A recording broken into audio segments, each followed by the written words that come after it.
The views and opinions expressed during Love and Life with Lana and Dave are those only of the speakers and guests and do not necessarily reflect the official policy or the position of our podcast hosts or affiliates.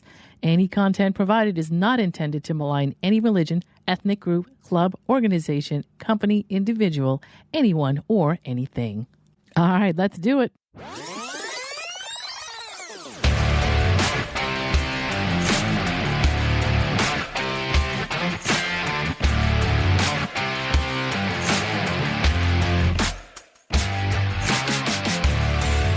You're listening to Love and Life with Lana and Dave, the podcast where logic is power and you take control. Thank you for tuning in and making the choice to listen in and get ideas for your own love and life. Now, here are your hosts, Lana Williams and David Vaccaro. Hey, welcome back. We know you've been waiting for part 2 of discussing new dating terms, so get ready because it's coming at you right now. You might know this one, cuffing and cuffing. Well, you actually, you should know it because it hasn't been. Well, it's cuffing season, right? Yeah, so we refer to it as cuffing season. Yeah, and I've heard that it's kind of like the time when everybody feels like they need to be with somebody, they want to cuddle, they want somebody to watch movies with. It's kind of like a downtime in the year that you kind of want.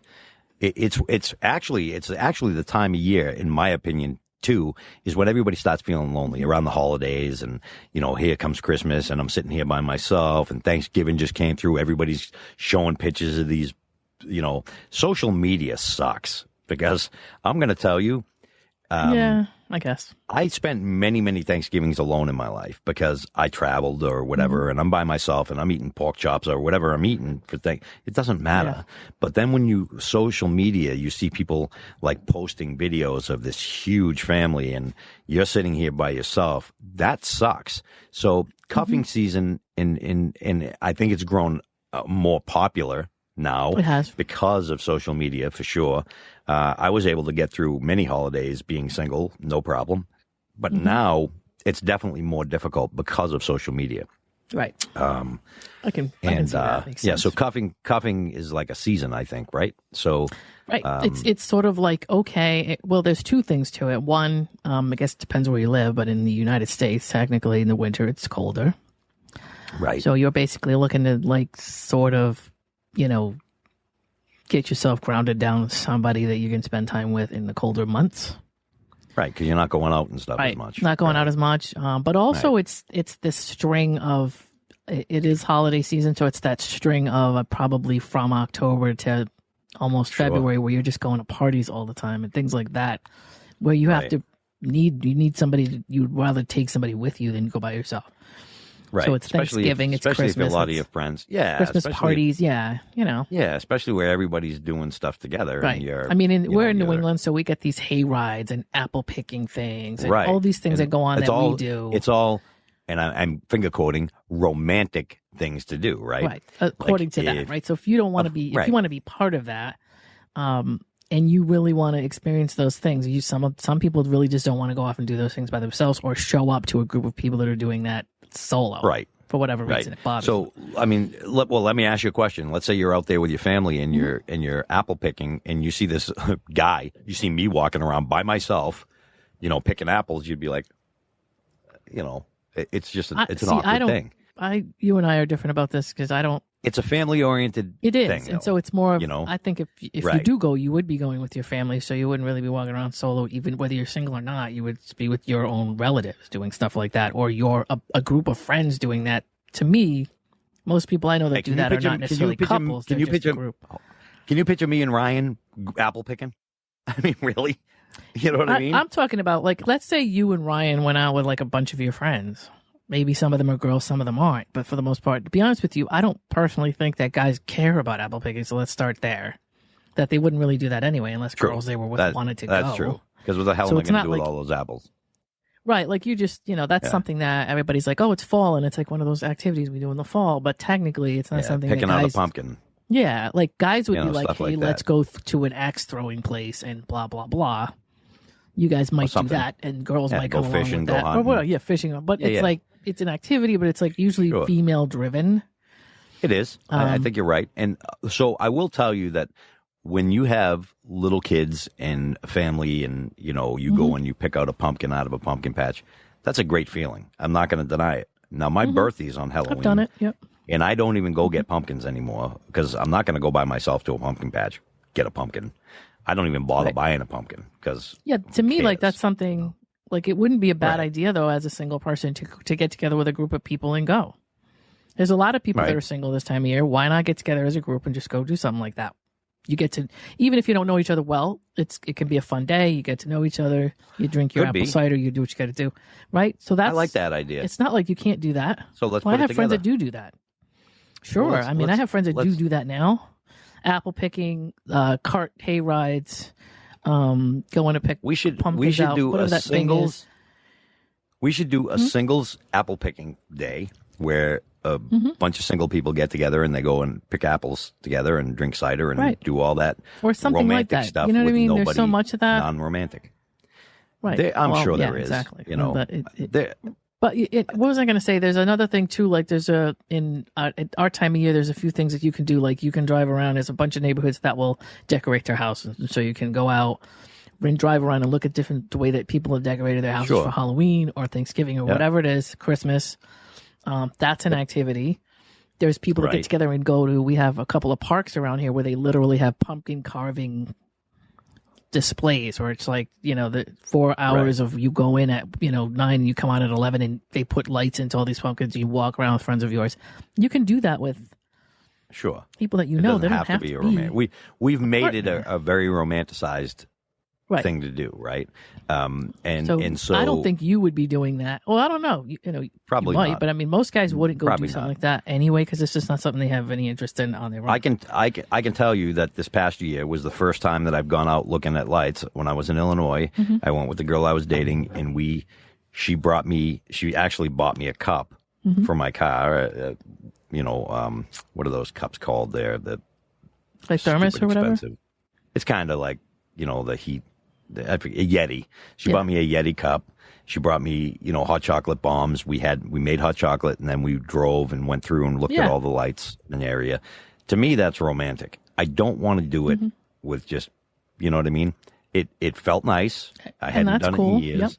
And so to me, I associate that with romance. Do I give a shit really about going to see the lights? Not really. It's about the person that I'm with. Right. So let's say it's a couple's activity, but also it doesn't mean, and this is just the way I look at it, you know, it doesn't mean that you're missing out on the activity if like you're not in a relationship. You can do that. That's correct. When you are. I could do it if I wanted to, but I don't. I don't care. There's a lot of other people out there doing things that you want to do. Then get some friends together and go do the thing. I mean, there's a bunch of people that I know that have holidays too, where like we have all these really weird schedules, or some people have family way out of state and all kinds of stuff. I have radio friends and all that just are all displaced.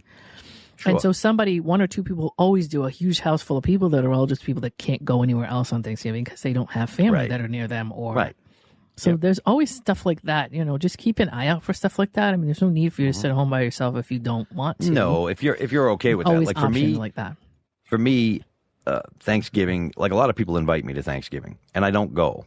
Me too. You know, I don't go because I don't really care.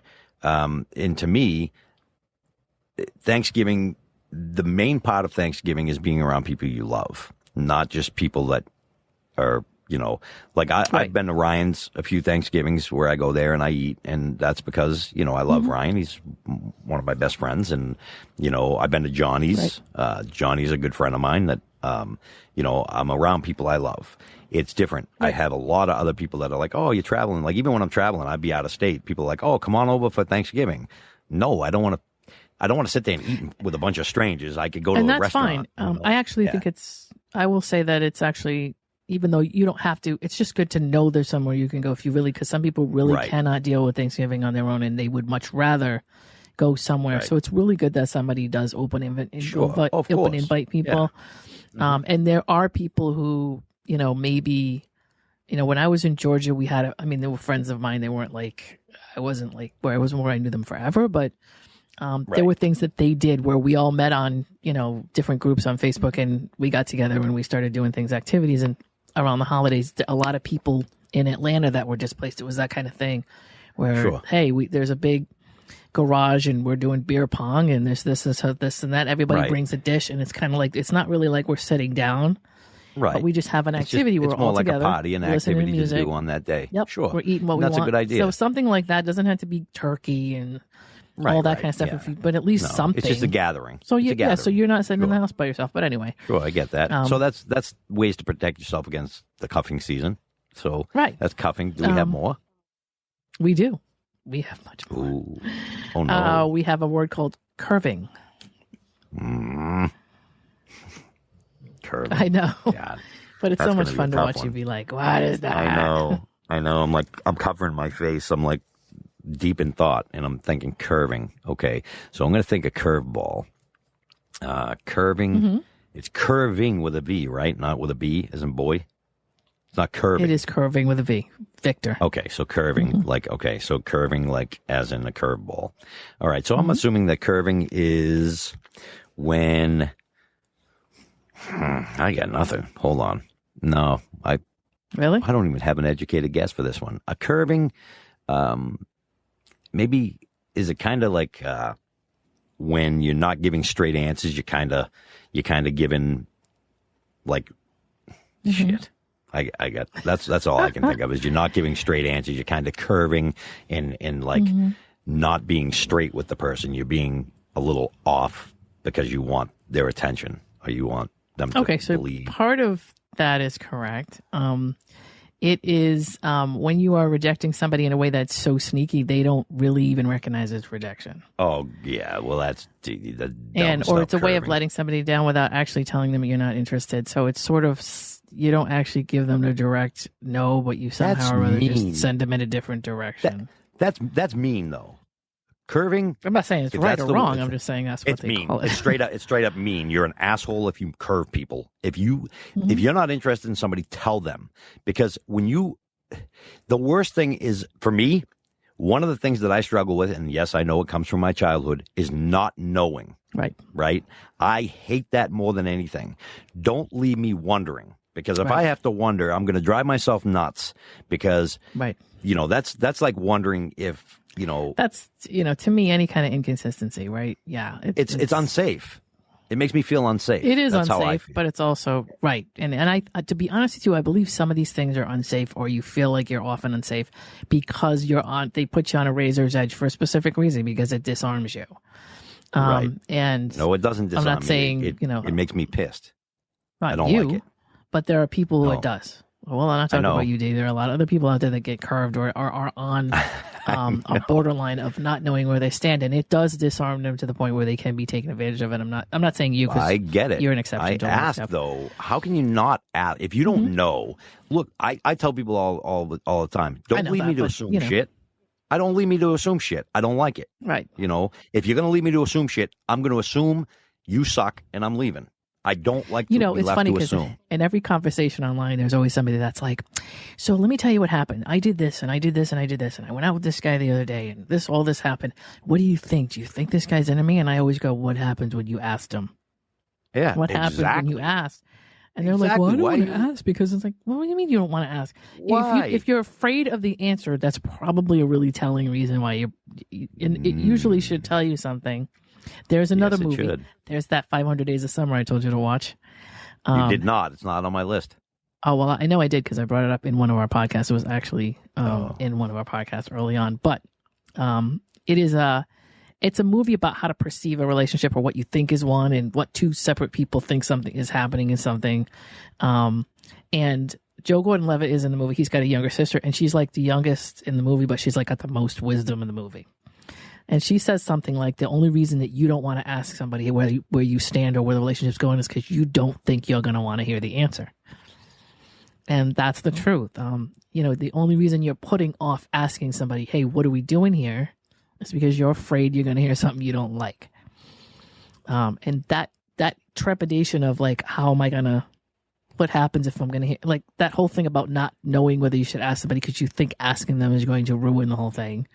Well, that's a sign. Silly. Yeah, I know. But it's you, what though. people do. I know. That doesn't even make sense, because wouldn't you want to know? Because usually I want to know when because we're left, So let's go back to the psychological workings of the brain. Mm-hmm. We as creatures tend to lean toward the negative as opposed to the positive. So if you're left to assume, your brain will go in a negative spot, and that could ruin your relationship, right? If you're left to assume something, it usually does. When somebody's left to assume something, their brain is going to go toward the negative, not the positive. No, I know. And no, I know. The only people that will force themselves to the positive are the people that want to grasp onto something. And again, they have childhood traumas that keep them there. That say, well, I don't want to lose this, so I'm not going to ask. Happen. Of course. And that's insane. But do you know how often curbing happens? I mean, there's all kinds of reasons why it does. I'm not saying any of them are right or wrong. I'm just saying life is what it is, and it actually happens to a lot of people. Right. But yeah, if you're in something and you're afraid to ask what it is, and you put it off a lot, that's because you have an underlying fear that is really not what you want it to be. There's something going on there. That's right.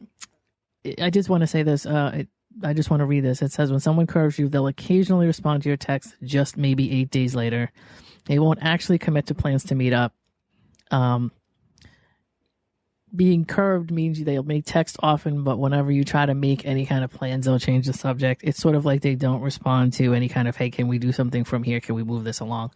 That does happen. So you're talking about social media. Well, that's dumb. Well, it could be social media. It could be texting. If I'm having a conversation, no, right. But if I'm having conversations with somebody and we're trying to make plans and they just keep dodging that, I get it. I hear you. Well, that's curving. Because they're not telling you no directly. They're not saying I don't want to be bothered directly. They're just sort of not responding to your question. Right. If I ask a question and you don't respond, you can bet your ass I'm going to ask again until I get a response. Well, or if you choose not to respond, then I'll make my own choice, and it's not going to be what you want, or maybe it is what you want, but just man up or woman up. I agree. And I watched something the other day, like I said, on inconsistency, and inconsistency doesn't mean any kind of frequency that has to be a specific thing. It just means that somebody begins as they mean to go on, and they continue a specific, whatever it is, they don't waver from that frequency. So if somebody starts talking to you at the beginning and you're talking every day or two or three times a day, and then at some point they start they'll talk to you right away, and then you'll wait 3 days for something, and then they'll talk to you right away. If it starts to come and go, that's usually not a good sign. It's usually not a good sign. No, of course not. But people don't want to admit that. They're like, I used to talk to him every day. Now he, doesn't respond to my text right away, and he used to. Mm-hmm. So I'm the type of person that I usually respond to somebody's text right away. Now, the other day, you sent me a text, and I didn't get it. I heard the bling. When my phone blinged, I responded to it, and you're like, well, I said this days ago, and I looked at the date, and I was like, that's a problem with my phone. Because you know me. You sent me a text. I usually respond unless I'm in a meeting or whatever the case is. I mean, I didn't bother you about it because it was no big deal to me. I just want to make sure you knew. I never saw it. Yeah. So, So, and I didn't know. You did see it. Actually, you didn't never see it. You actually did. But I did. Eventually. But days later. But if anybody knows me, I'm the type of person that if I see a little one next to that, like my email or, I shut off my email right now because if I see things pop up and there's numbers next to it, I can't not open it. I have to get rid of those numbers. You have OCD. I do when it comes to that you stuff. have notification I can't stand OCD. Those little red note. I do. But you knowing me, and Dave knows me really well. He's like, well, why didn't I? Wouldn't have judged you. And I'm like, but my frequency of texting is it's so like I could care less that I didn't pursue it. I was like, you'll see it when he sees it. He's busy, he's doing stuff, whatever. Yeah. I did say, it's been a week since I sent you that. And if you didn't, I wouldn't have noticed the date on it. Because even though it came through that day and blinged my... Actually, what happened is I was getting my email, and I saw an email from that saying it was paid. And I was like, what? So I went into it, and I'm like, okay. Because then I triggered, oh, my God. So, I might as well share. Usually, we have... we use Buzzsprout for our podcasts. And I have an account that I use specifically. I have to transfer money to it for my bills. I did not transfer the money for the bills, and I never got an email from them saying, hey, and I did see it, your card was declined. Well, my card was off. And Lana didn't say anything to me. She just put her card in there, and she's like, I took care of it. And I'm like, oh, okay. I mean, it's not a big deal. And the reason I did was because it was like the day that it was published, and I was just worried that it was going to get in the way of the publish and that the podcast wouldn't be able to be heard. Yeah, and so I was like, I'll deal with it now. And then, yeah. So that's fine. And so anyway, I didn't get a text for days later. But I actually saw the email first, and then I went to respond to you. I actually logged into Buzzsprout to make a payment, and I saw your name was on it. Yep. And I was like, what? So then I opened your text to text you, and it went bling as soon as I clicked on your text. And I'm like, okay, so she must have just did this. But it was actually 6 or 7 days prior. Yeah. It was the 21st, I think. And I saw it on the 28th. Yeah. So, 7 days later. So I don't know what happened to my text messages. So I was looking for something else, and the email came through, and I wonder if it's because I opened it. Maybe. Like if I opened it and made it a red email, maybe that's why you didn't. For some reason, maybe, but it shouldn't have. No, maybe it shouldn't. You should have got a new one too. Yeah, we're one too, right? We had 2 separate emails, right? We both have our emails on there, right? It's not, So whatever. That's the only thing I could think of. I had to tell the story because we're talking about it, and I didn't want the listeners to be like, "The hell are they talking about?" I wonder. Right. Again, don't leave anything open. Not that they know. I bet you they're totally intrigued by the entire excitement. I know they're probably, but you know what? We didn't leave them. We didn't curve them. Right. We didn't curve them. We told them straight out. It's so funny when I go through these descriptions. By the way, everything that I look up is it's like there's a headline that says this particular word is destroying dating. Every single one of them is a new trend that's destroying everything. So they're catastrophizing every single word here, which I find kind of funny. God. All right. My next word. Yes. Fire dooring. Oh, for crying out loud. Fire dooring? Yeah. Who comes up with these damn words? Let's not do the old cranky man in the bar. Just tell me what you think it is. Whatever. It's just, listen, I'm a Gen Xer. You're so stupid. Just say what you mean, some of these, sake. Some of these aren't things I use, or but I went looking for terms, and I'm like, oh, these are interesting. Yeah. Okay. So, fire dooring. This isn't something I hear a lot, but what is it?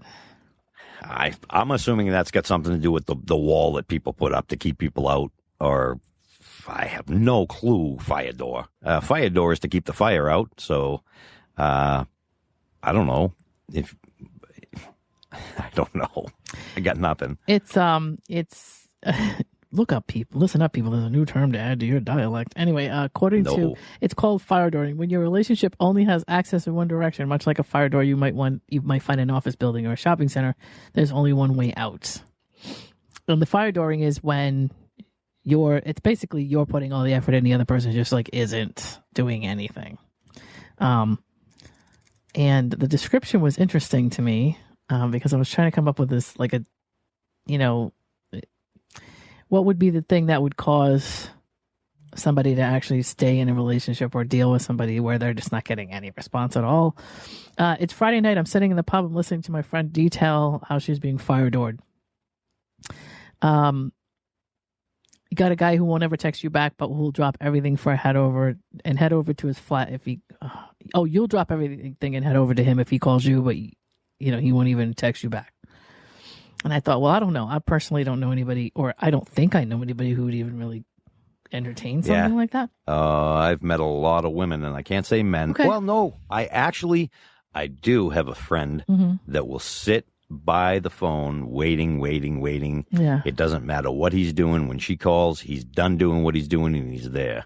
And I hate seeing it because, to me, he's being fired to it. There's so many of these that fit him. I know. And she probably knows all these words because she's younger. And it says basically if you have any kind of relationship with somebody where all the access comes from one side and any attempt for you to make it a two-way street is shot down, it's fire dooring. It doesn't have to be infrequent. It can be in a long-term relationship with somebody. You can even live with them, but if all the affection, attention, and interaction is on their terms, it's still fire dooring. Right. Okay. So that could be, you could cross. I've been in a relationship where I was in a relationship where sex became a fire door. Mm-hmm. Yep. It was one way when she wanted it. Yeah. But when I wanted it, it was just, So. And then it was funny because she'd blame it on me and she'd be like, you're just not affectionate towards me anymore, which is, anybody that knows me knows I'm very affectionate. But, if you're sitting there on your phone and I'm like rubbing your butt and there's nothing. Right. then yeah, I'm done too. Right. You know, I'm not going to keep doing that. And so, I mean, feel like that could be. I feel rapey. Looks like that could be an extension of what that. Right. So it's a form of fire adoring. Sure, I get it. New term: catfish or / kittenfish. There's two different ones. Kittenfish. Oh God. So catfish. I know what catfishing is because catfishing is when somebody pretends to be somebody they're not, and you fall for a lie, basically. And kitten fishing, I'm assuming, is somebody that's underage that's doing it and leaving you to believe they're older. Not really. It says kitten fishing is catfishing light. While you're not pretending to be another person, you're still misrepresenting yourself in a significant way. This extends to your lifestyle you portray in your dating profile, things like filters and making things in the background look different than they are and whatever. Just like you are you, but you're trying to make your life and your right. Nah, so that's kitten fishing. Yeah, so it's not you're you're a completely different person, but you're trying to make yourself look more exciting, I guess. And I think a majority of people on social media are kitten fishing, 100%. And I would say a high number of people. And I would say that even so, like I would suggest that even people that read my list of things that I want and manipulate their own life to be what I want, that's kitten fishing as well. Because I always say, be honest with who you are and let me make a decision based on fact, not fiction. Fiction. Catfishing is more like you're using somebody's pictures. You're using their identity almost. You. Yeah. So kitten fishing for me would be like, somebody pretending to be somebody they're not to get your attention so that would be a nice way instead of, just be honest with who you are so I can make a decision based on fact and not kitten. Right. So not kitten fishing. Exactly. That's okay. So let's see. We have that's interesting because that's fictitious. So life. You seem to enjoy that word. You don't like it, but you were interested in that. I don't like it, and I'll never use it. I'm familiar with catfishing, but kitten fishing. I got other words for it. I mean, I would say that there's. I don't want to say influencers because I'm sure influencers do get products and things like that. But there are some people that are like, "Hey, look at my entire life is wonderful, beautiful, blah blah blah." And there's a bunch of stuff going on in the background where they're trying to take shot. I have a friend. Her Snapchats and her live videos and stuff make her look like the perfect housewife. But to know her in person, she's a mess and not even close to being somebody that I would want as a housewife, period. But you watch her online persona is amazing. Yeah. But it's all bullshit. It's do you get like tired knowing the person, like I just have to say this, knowing the person that they are in real life and then seeing them on social media, don't you just get tired watching them put all that together all the time? You're just like, how is this person not exhausted from doing this? Like, I know I could never. I know it's crazy. I just rather have people know who I am, and so that I don't have to waste all the energy. It's just kind of like, look, what you see is what you get. Her life looks perfect. Yeah. Like it does. It looks perfect, and it's so far from perfect in real life that. God, I mean, I can't imagine how many guys are like, oh my God, I'm falling in love with this girl. She's everything I want. She's none of that. That's not even close. It's weird. To who she is.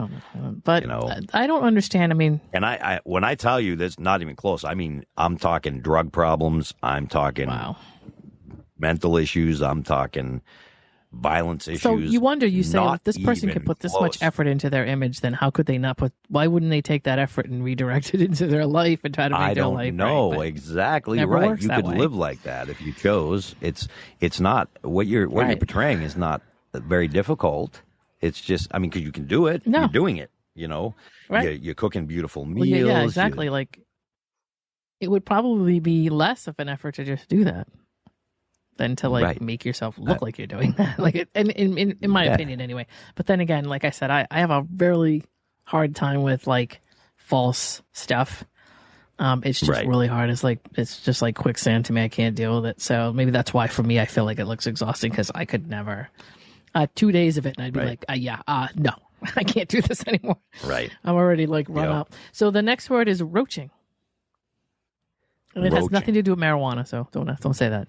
Oh, I wasn't even thinking marijuana. I was thinking the bug. Oh, okay. So, Oh, yeah. Yeah, I'm not. My mind don't just go straight to marijuana. I'm not.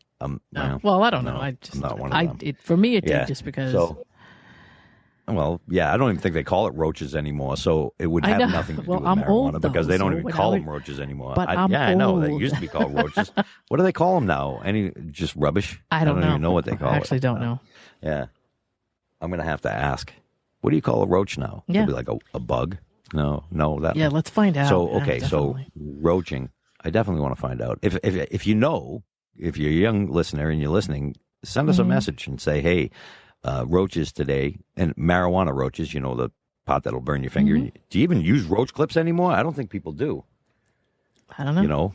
There's a lot of bongs going on, so people a lot of times don't even wrap it. But I don't have roaches no more. Maybe I don't know. But okay, so roaching, I don't even know because roaches are abundant, right? Mm-hmm. So roaching, I get nothing. So roaches feed off of everything. So roaching is, I'm going to guess, roaching is taking somebody for all they're worth with no intention of giving back. That's not the main definition, but it could be part of it. It's part of it, though? It could be part of it. Oh, okay. That could be the result. What we see here is roaching. Roaching referring to the hiding the fact that you're seeing other people from the person that you're dating. Even though you may be in an exclusive relationship with the person who's roaching you, the behavior is still considered harmful because of the secrecy of roaching. So. Oh, okay. So I wasn't even close. But the result of that really. could be that you're taking, that all that's going on. Right. Yeah. Okay. I guess. Yeah. It's basically. Are you leading the person? Yeah. You're leading the person to believe that you're in a committed relationship and you're not. I call that cheating. That's basically what I was going to say. And again, right. These are some of these terms are things I found when I was out? looking up the whole thing that I didn't even realize existed. So this is one I had never seen before. Even though you might not be in an exclusive relationship with the person, they're still So because of the secrecy, but it looks like this wouldn't be something that I guess you wouldn't really be in a high profile exclusive relationship with somebody that's doing this. I guess it doesn't look like that would go well if somebody tried to do that. People do it all the time. It's called cheating. They lead the person to believe that they're in a committed relationship with them when they're not. And I don't know, it doesn't matter if you're with somebody first and then you cheat, or does it mean that you go into the relationship from the beginning doing this? I don't know. It doesn't look like it's telling you either way. So no, it's because let's see. You can only cheat if you have a verbal agreement with somebody, right? Right. There's no reason. But what I mean is, assume either way, you can have an agreement with somebody or tell them something. Where you're coming in from the beginning doing that the whole time and just lying to them about it, or you stay in a relationship for a while and everything's great, and then somebody goes outside of it. Either way, I have a different. When I was younger, cheating to me was not kissing somebody and sleeping with somebody necessarily or anything like that. It was deceiving the person you're with and lying to them about what your intentions are. Mm-hmm. For example. If I tell somebody, if I'm in a relationship with somebody and I tell them we're in a committed relationship and we've had that discussion and we're both not dating other people and I'm hanging out with a girl from work and I'm walking with her and we're flirting and we go out for dinner together and stuff like that and I'm lying about where I am, that's a form of cheating to me. I agree. Because it's not, if you have to lie about it, then it's wrong and it if you're doing, otherwise I say that if you're doing something, hey, if you're in a relationship with somebody and you're doing anything that you can't do in front of them. Mm-hmm. Basically. Or tell them the truth about, right? So I've always been the type of person that's like, hey, I got this friend from work. She's pretty cool. I'd like to invite her over. What? A female? I'm like, look, I'm inviting her to our house. She knows I'm in a relationship, but she's a cool person. I like her. So that's not hiding anything. I'm being open and I want her to meet her too, because I consider her a friend. Now, if I did it, if I did it behind her back, right? And I was going out to dinner and hanging out with her and going, I'm going out with the guys and I really go out with this girl. That's cheating to me. No, I agree. Not going to get an argument for me out of that one. Okay, so I don't like that word, roaching. You do know the word incel, correct? Incel? What is it? Incel? No. Wow, Dave, this is fun education for you today. Yes, it is. I'm being educated with useless Incel crap is that I'll it's never actually use. been around for a while, and I'm talking back into the early 2000s. And I happen to have I find this a fascinating topic, but it is a short version. Do you want me to tell you what it is, or do you want to guess? Yeah, no, I have no guess on that because I don't even know it's a short it's a shortened version of involuntary celibacy. It is a term that a bunch of men that feel that they're getting pushed out of the social paradigm and are not, whether they feel like it's because of their looks or whatever the case may be. These are men that are not getting any sex or not getting anywhere in the dating field based on the fact that they feel like they're not being chosen by the majority of women. And there is a rabbit hole you're going to want to go down. So incel is involuntary celibacy. I'm not having sex because nobody will sleep with me is basically what that means. It's not by choice. Okay. And it's not, and it usually, in my opinion, and this is because I've had 20 years of looking into this, incels will blame mostly women for their problems on this. Usually they have really crappy attitudes, but they'll tell you it's because they don't make $100,000 a year. They're not 6'2". They don't have a specific jawline. There's a whole thing going on now. Right. I'll bring up Elliot Rodgers. Is it right? I think it's Elliot Rodgers. Oof, didn't pull it up in front of me, but there have been some incidents of men that have actually gone into a crowd of people and just killed a bunch of people because they were upset about it. And I believe Elliot Rodgers was the first one that I know of. And if you are an incel, and there's a bunch of stuff, and Dave, I'll send you all the information, but there's something called... So these are people that are... Let me just make sure I'm following this real quick. So incel is a somebody who is not having sex at no choice of their own. Right. That's basically what it is. So and they're not happy about masturbate. It. It's a well, too bad. To them, they don't go feel to like Nevada. They don't, go to the. I agree with too bad. You're not gonna. Yeah, I'm not gonna argue with you. But if you look up a guy by the name of Elliot Rodgers, this is 2014, Isla Vista, California. He walked into, I believe. Let me look at this. Let's see. Roger, sorry, it might be R without Elliot Roger. It might not be an S, but they call him the Killer Virgin. He basically walked into, I believe, a gym, but I'm not sure, and just shot up a gym because he just wasn't getting the attention. Do you know? He wasn't getting laid. That's basically the thing. That was the problem. Let me see how old he was. And yeah, May 23rd, 2014. He was a school shooter. Elliot Rodgers went on a killing spree in Isla Vista shortly after uploading a video to his YouTube channel called Elliot Rodgers Retribution, Day of Retribution. Let me see if I can figure out how old he was. He was 22 years old at the time, so this would have been college. Self-inflicted gunshot, but he had a whole bunch of videos, and he had a following of guys that were just fed up with the society they live in, the fact that they're not getting what they feel they're deserved. How is that a societal problem? What do you do you deserve to have sex? I mean, there are people who feel know that they deserve to have sex. There are incels that believe that they should be.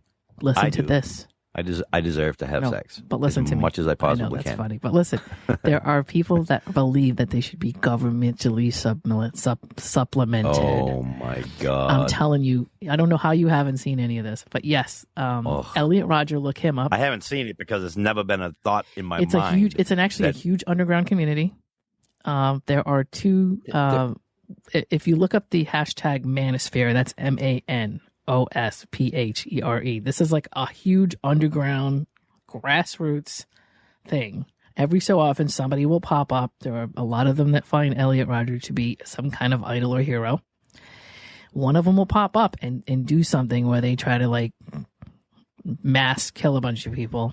There's another one that came up in somewhere in California. So, ladies, if a guy looks really sad to you, just give it up for him. There you go. You'll save the world. You honestly, you laugh, but this is their argument. This is their argument. I'll send you some stuff because it's kind of funny. I am definitely going to go down. Yes, you have to, because this is ridiculous. So, I'm going to have conversations with these people too. You know I am. Well, right? Of course. There are other options. There are other options, but they're not options that they feel that those options are not fair. They do not want to deal with any other option except for what everybody else should have. Whatever everybody else has, they feel like they should have. What the ever-loving hell are they talking about? Yes. So look up incel, just the word incel. I'm going to get then mad. Look up red pill. I'm going to get mad. Red pill is a community. There's a dark web. There's a bunch of dark web stuff on this. Red pill and black pill. Look up both of those things. Hold on. Let me just say something. Do not, if you're not familiar with the dark web, do not download the stuff to go on the dark web and just go on the dark web searching for this stuff. I'm not telling you. You go on the dark web and you don't know what you're doing. I'm just telling you that. Right. That just it so goes you in know, that direction. it's there. Right. Right. So just so you know, if you go on the dark web and you don't know what you're doing, your life can be turned upside down because there's the dark web is really the dark web. There are hackers on there that can destroy your life. And if they don't like something you say, they will come after you full bang and it will wreck you. So I agree. Stay away from the dark web. I'm saying that but it is, there is stuff that stretches on the dark web. to that community. Yes. It starts with, if you believe it or not, it starts with people like Jordan Peterson. I'm not going to get into Jordan Peterson for too long. Okay. But these are guys that are like, hey, if you're a guy that can't get anywhere, I'm the guy that can tell you how to do this, how to do that. Pickup artist is really the very top of the iceberg, and it starts there. And once you get into the pickup artist thing where you're like, well, I kind of like women, but I don't know what to do, and I don't feel like I'm getting enough, or whatever the case may be, where you want to be social and learn, they kind of grab you. And this is for people that are up at 2 a.m. that are lonely and they're in basements and, this kind of thing. This is where it starts. It starts with these coaches, these dating coaches that will tell guys, hey, this, that, and the other thing. And then it sort of kind of goes down. You'll start getting more and more of this algorithm and filter of, where you start becoming, and like I said, red pill is red pill is really the community, and black pill is really the underbelly of it. But it starts with pickup artists, and hey, if you want to be more attractive to women, do this and do that. Negging is a very big. It starts with stuff like that, with negging, where you're treating women like crap, and you're told by these coaches that they're gonna love it because this is what you gotta stop treating them like. They will, and there are women out there that just will fall for that. Because I don't believe it doesn't have any longevity. If you've ever seen, have you seen the Pickup Artist at all? The VH1 that did kind of rise to that. That's probably the most popular thing that's ever come out of this whole community, is that the Pickup Artist became a VH1 thing for a little while, and it looks like. And I watched all of them because I'm fascinated with this whole social thing. And okay, what does this mean? What? And I'm like, this might get a reaction out of a woman like at a bar for 10 minutes, and you might get somewhere where the woman eventually starts to go, but it's never going to be a relationship thing. It's never going to be a long-term thing. It's almost a reaction. It's going to be. It's based on reaction to something you say. Guys, I'm going to say this to the guys. If you are one of these guys and you're not getting laid and that's a problem for you, start looking at yourself. It's not always the way you look, because I can promise you there are guys out there that are getting laid. But it's so much easier to say that. Do you understand these? You cannot tell these guys it's their personality. You cannot tell them any of that. They don't want to hear it. It is. They sound like dangerous people. They are. They sound like they're not okay. That's exactly it. Right. I mean, he killed people because of his mental problem, right? If you're not, no wonder why he wasn't getting laid. He was a lunatic, Right. And I don't care who comes off, and I'm sure there might be some people that this might get to that are part of this, the red pill or black pill, whatever. But let me tell you something. If you really feel that you deserve to get laid, then go to the Bunny Ranch in Nevada. Pay a couple $100 and you'll get laid. But you deserve it given to you. Yeah. Nobody deserves anything given to you. They should have to pay for everything. And to be honest with you, I happen to know enough sex workers to know that it ain't fair to them either to send these dudes to them. I don't believe that these sex workers deserve to be put through whatever these dudes think they should be doing. I don't think it's, I think that to some degree they obviously have a mental problem. Right. So what's the word again? It's called incel. Incel. So. Yep. And like I said, if you look up I've just never that heard word of it incel, before, and I didn't even know. Yeah. That's crazy. The second guy that was kind of idolized, Elliot Rodger, he Canada ran down about 10 people in an open intersection. He's in jail at the moment. My question, I'm not sure to these guys that do stupid shit like this: did it get you laid? Because I bet it didn't. No, they're just mad. No, he's in prison now, so he's probably getting in the ass right now from Bubba.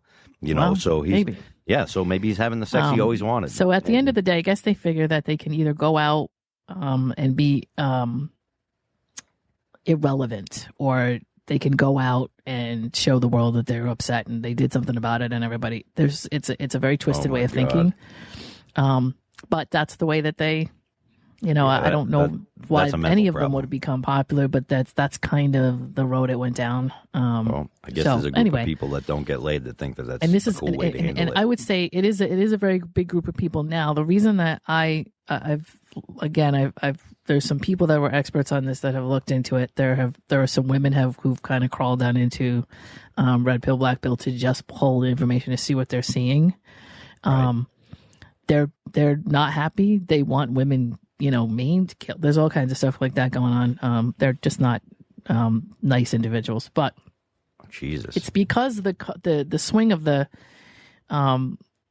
this is the first time in history that women have been able to choose what they want. Does that make sense? Right. Yeah, absolutely. There's not the as much social construct of men having options in place, like for decades and decades and decades, men have had options just in place. Right. And they never really have had to be charming or anything else to get attention. It wasn't really anybody's choice years ago, right? So years ago, society would decide, and your parents and families would decide, hey, this family has this much, and if these two families marry, we're going to be a very powerful family. So guess what? These two people are going to get married, and the guy could be some lunatic and it wouldn't mattered. But even in the 40s, 50s, and 60s, it's been that women weren't working. Women didn't have. There were very, very, very recently. Women weren't even able to buy houses and get credit cards without their husbands. Correct. Yep. So now we're in a position where really women don't have anything that men can bring to them that they don't already have. There's nothing that men can. They don't give need them. men. They don't need men anymore. Right.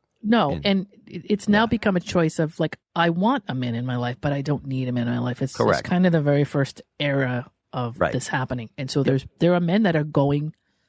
They need to like sort of level up and be better people, or they're not going to be chosen. Correct, and that's what I'm saying. They're putting all this effort in. This community is not happy about that. They're upset about the fact that they now have to become better.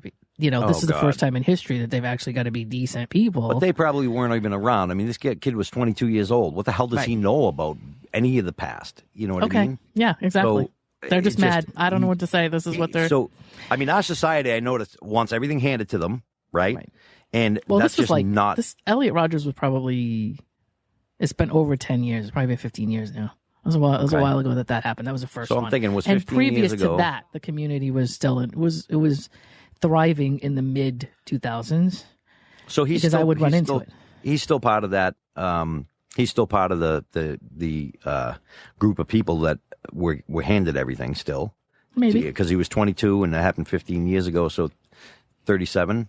I mean, he's dead now, so wouldn't matter. Well, 37. He would be 37, and a 37-year-old today is not the same as somebody in their 50s. They're just not. No, of course not. Right. So he was part of that where they first started, and this should have been a big sign where. They started doing the everyone plays, everyone, you don't have to try out, you're just on the team. And this was stuff that started happening that I said is going to create problems in the future. And it's already created problems. We see it happening. Right. I know that I've interviewed some people that are part of this group of people, and I'm not grouping you all together. Trust me, I'm not. There are many people I know that are young that have this shit together, and they believe that they have to earn everything they get. But there are a lot of people out there in that age group that think that they deserve everything. Right. And it sounds to me like these group of people that are doing this, these incels, are a group of people that want a participation award, and they want it in the form of sex. Right. And they believe that they should have it. And I mean, these are the people that will say to you, well, if you don't like me and you're not interested in me, then you owe me at least a crack at you need to fix me up with somebody in your friend group that does like me. These are crazy. these type of guys, and like I said, Right. once we get done with this, I'm sure Dave will go down a rabbit hole for several weeks. I'm he'll be calling me, going, "I can't believe what." But this is something I've known for 20 years, and I for some reason thought you would have known about it. I think what should happen here is that we could go on about this because this is something that I feel I never even knew about. We'll get it. into And a whole other thing. I think we should do a show on it because I got a lot to say about it. So let's go to the next word. Okay. The next word is going to be sex interview. Oh, they're 2 words. Well, and but I thought it was interesting interview. just because sex interview is probably pretty self-explanatory. I would think. I think it's But like I'm people going want to have sex to- right away to see if they're compatible sexually. Right. And that's... I'm a fan. I'm a fan. Anybody wants to do a sex interview, let me know. It kind of it appears to encompass a lot of stuff. So sex interview is almost like, and I don't know if what I'm just seeing a lot of I would say mostly guys, only because that's what I see. That's what I interact when I'm dating. This is what I see. I don't really know what women are doing, so I can't speak for that. Mm-hmm. But guys seem to be like, "Hey, how you doing? Nice to meet you," and they'll go into a litany of stuff that they're looking for sexually, and you're just kind of like, "Wait a minute, what?" Yeah, hello. Take I don't off know your if clothes. this is part of it too, where they're just like, "Hey, listen, if I'm gonna be bothered with you at all, then I need to know what you want to do up front, and I can't be bothered to even talk to you unless I know that you want what I want." I guess that's fair, but there's a certain kind of a point where. So that's something that I saw, and I thought that was interesting. It is interesting because I would maybe fit in that group because I'm a super hypersexual guy. Right, but I mean, would you bring? Yeah.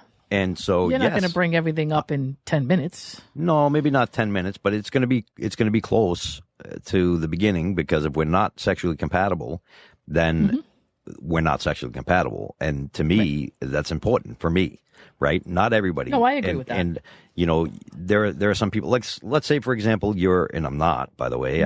Let's say you're what do they call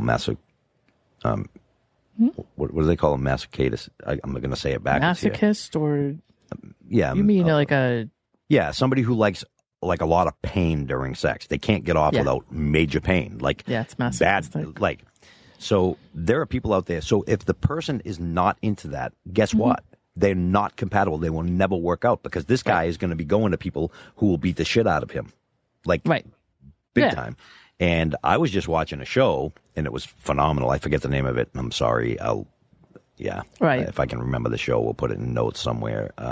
But it was really, the guy was one, and his wife would work with him with that. And if she couldn't deal with it anymore, they would both go to this other girl who would beat the shit out of him. Yeah. And because that's the only way he could get off. So if you have a sexual preference that is, or you have, your certain sexuality that a lot of people may not match, it needs to get brought up. So, like to me, if somebody's vanilla, I want to know at the beginning because we're not going to be compatible. Right. We're not. Well, it's funny because right now there's a lot of dating profiles that I'm seeing. Again, I'm not looking at girls' dating profiles, so I don't know. Right. But almost, I would say, out of all the profiles I look at, I'd say probably 65 to 70% of them say I'm not vanilla right in the beginning. And, it's, to me, it's a little like, okay, that's a little bit too much information for me. But also it's like, oh, good, you're saving me some time. Not because I care that you're vanilla, not in my case. I just don't necessarily know that I want to know that before I say hi to you. So I'm like, okay. Yeah, no, I mean, I get it, but I get what they're doing. Yeah, in all fairness, if you're a very sexually withdrawn person, you're probably going to go, oh, next, I'm not talking to this guy because he's not vanilla, right? And I wouldn't be able to handle what he wants. And just again, it's being honest, and I don't necessarily hate it. Right. Again, we want honesty. We want, we want to know whether the person's going to pick up the tab, and we want to know if, they're this type of person. We want to know if they have kids. We want to know if they're interested in being married. We want to know if they want more kids. These are things why is sex just so taboo? Because just because I'm talking about sex doesn't mean that I want to bang you. I promise. Well, I will say this, and this is just maybe for the women that are dealing with this. And again, it's probably mostly on dating sites and people that you meet that way, and then you start texting. I have noticed that I have no problem with discussing sex with somebody, right? But I just want it to be when I want to bring it up, because that's when I'm comfortable with it, especially with somebody I don't know. I understand that. I have just noticed that it's what it is. It's just an open door. There's just no way to get out of that conversation. And I'm not saying you, but for some reason with most guys, once it's brought up, you cannot escape the topic. They won't talk about anything else. It just goes on and on and on.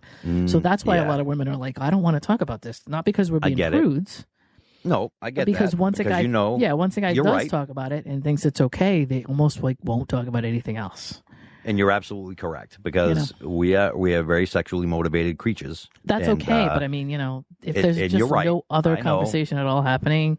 You're right. Well, you know what happens, even when you and I are talking about something and we get on a sexual thing, I don't get off it. I'm the same way. Yeah, you do eventually, though. I mean, of course. So, of course. So, what I'm saying is these guys that's just becomes the only thing they discuss. That's the only topic they ever bring up. And you're like, oh, okay. But anyway, the sexual sex interview, it refers to the less shy millennials, I guess, the less shy. I can't talk. Less shy about sex, more interested in weeding out incompatible lovers than so conversationalists. So if you have high standards for sex, it makes a lot of sense. Possibility of developing real intimacy and chemistry with somebody only to discover you're nothing alike in the bedroom is a turn off of its own, which I understand. Right. Yep. My version of it used to be I used to call it an audition. Right. And that would be like I've been dating somebody for a little while, and I wouldn't really sleep with them immediately, but I would sleep with them once I knew that I was interested. I might sleep with them just once because I want to know what I was dealing with. Right. And then I'd kind of be like, all right, now I know what you're all about, and I think it's pretty cool. So let's go back to what we were doing before, which of course most guys. I don't have a problem with that either. Yeah, I mean most guys do. They're like, well, wait a minute, we just slept together. I'm like, yep, that was an audition. That was me wanting to know. Right. No, and I get that, and I agree with that. Sometimes you're not really ready for sex, but it's kind of like, let's find out if we're even compatible to get beyond this point. And then you find out and you go, yeah, that was good sex. Yep. I want to go more. It doesn't mean that you're not going to go, I want it again. And that's okay, because, I don't mind that. Mm-hmm. I don't mind it either, as long as you both know that it's what you want. We hope you enjoyed this week's podcast of discussing new dating terms. This is a 3-part podcast. Don't forget, we will be back soon with part 3. Stay with us and have a great week. Find us at www.LanaandDave.com or at Instagram, Facebook, or Twitter at Lana and Dave. That's LanaAnddAVE. Hey, you just listened to Love and Life with Lana and Dave. Thanks for joining us, and we hope you enjoyed it. If you did, please share the podcast, leave us a comment or review, and don't forget to subscribe so you don't miss any new content. We'll see you soon.